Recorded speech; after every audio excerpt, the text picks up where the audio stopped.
नदिया जिले के शांतिपुर ब्लॉक अंतर्गत फुलिया कॉलोनी इलाके में उस समय भारी सनसनी फैल गई जब एक गृहवधू ने पैसे और गहने वापस न मिलने से हताश होकर तृणमूल कांग्रेस नेता उत्पल बसाक के घर के सामने खुद पर केरोसिन डालकर आत्महत्या की कोशिश की। हालांकि स्थानीय लोगों की तत्परता से महिला को सुरक्षित बचा लिया गया है। पीड़िता की पहचान मंगली पत्रनवीस के रूप में हुई है। मंगली पत्रनवीस का आरोप है कि करीब 10 साल पहले टीएमसी नेता उत्पल बसाक ने उन्हें सरकारी जमीन दिलाने का वादा किया था। इसके बदले उन्होंने अपनी पूरी जमा पूंजी और गहने नेता को सौंप दिए थे, जिनकी वर्तमान कीमत लगभग 6.5 लाख रुपए है। महिला का दावा है कि पिछले 10 वर्षों से पैसे या जमीन मांगने पर उन्हें प्रताड़ित किया जा रहा है और अब उनके परिवार को जान से मारने की धमकियां दी जा रही है। बुधवार को भी जब वो पैसे मांगने गई तो नेता की पत्नी और मां ने उनकी आर्थिक स्थिति का मजाक उड़ाते हुए उन्हें घोर अपमानित किया, जिससे आहत होकर उन्होंने ये आत्मघाती कदम उठाया। पीड़िता ने पुलिस में लिखित शिकायत दर्ज कराई है। वहीं दूसरी ओर आरोपी टीएमसी नेता उत्पल बसाक ने सभी आरोपों को पूरी तरह निराधार और मनगढ़ंत बताते हुए अपनी बातें रखी। फिलहाल शांतिपुर थाने की पुलिस मामले की गहन जांच कर रही है।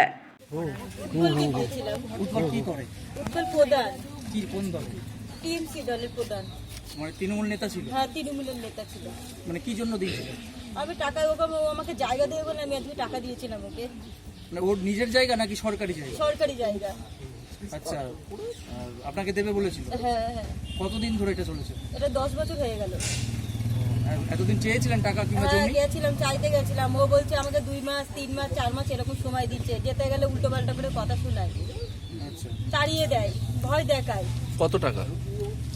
তোমার সব কিছু দিয়ে 6 লাখ 6.5 লাখ টাকা হয়েছে। টাকা গয়না টয়না সব দিয়ে। সেই টাকা আর ফেরত দেয়নি? না, টাকাও ফেরত দেয়নি, কিচ্ছু দেয়নি, জায়গাও দেয়নি আমাকে। চাইতে গেলে কি বলে? চাইতে গেলে আমাকে ভয় দেখায়, বলে আমার স্বামীকে মারবে না, আমাকে মেরে দেবে। আমার ওইটুকুনি বাচ্চাকে ভয় দেখায়, উল্টো পাল্টা করে শোনায় আমাদেরকে। পরে বাড়িতে থাকতে দেবো না, ভাড়া এখানে ওখানে থাকতে দেবো না। আজকে কি করতে গেছিলেন? আজকে চাইতে গেছিলাম। ও বাড়িতে গিয়ে একটু ঢুকতে না ঢুকতে, কথা বলতে না বলতে ও বেরিয়ে চলে গেল গাড়ি নিয়ে। আর আমাকে বললো যা পড়ার করে নেবে, যা পড়ার দেখে নেবে, আমাকে তাই বলছে। দিয়ে বেরিয়ে চলে গেল, দুটো কথা বললো না আমার সাথে। আপনি কি করলেন?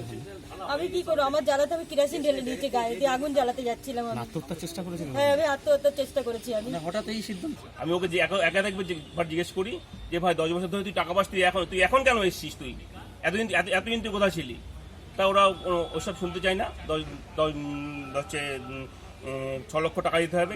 এবার দেখতে হবে সেই ব্যক্তি 10 বছর আগে 6 লক্ষ টাকা দেওয়ার মতো তার পরিস্থিতি ছিল কিনা, সেটাও দেখতে হবে, তার ব্যাকগ্রাউন্ডটা। তার সাথে আমার কোনো কথা সম্পর্ক নেই। আর তারপর থেকে তার বউকে দিয়ে আমার বাড়িতে পাঠায় কিছু লোকজন দিয়ে। আমার মা বাবাকে, আমার বউকে অকথ্য ভাষায় গালাগালি করে, মারতে যায় এবং আসার সময় আমাকে মেরে দেওয়ার হুমকি দেয়। আমি করে এসেছি, আমি প্রশাসনের দ্বারস্থ হবো।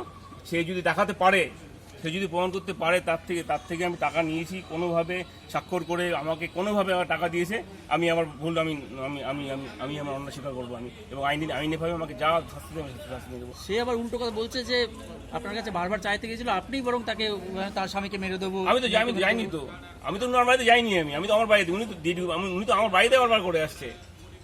আমার মা আসছে, আমার বউ আসছে, আমার ब्यूरो रिपोर्ट, PVTV न्यूज।